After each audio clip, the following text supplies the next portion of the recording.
આભાર વિધિ તરફ જતા હું વિનંતી કરીશ કે આજે જે કાંઈ ભૂલચૂક થઈ હોય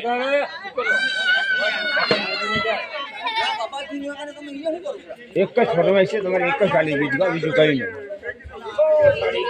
આજના કાર્યક્રમના છેલ્લે અંતમાં આભાર વિધિ હું આપ સૌનો ખૂબ ખૂબ આભાર માનું છું અને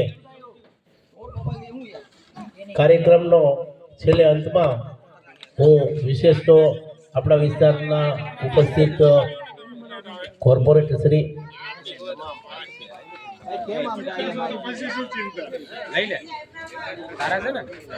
તમામના સાથ સહકારથી સરસ અને સુંદર કાર્યક્રમની સફળતા મળી તો આપ સૌ સાથે મળીને આપણે ભારત માતાની જય ઘોષ કરાવશું.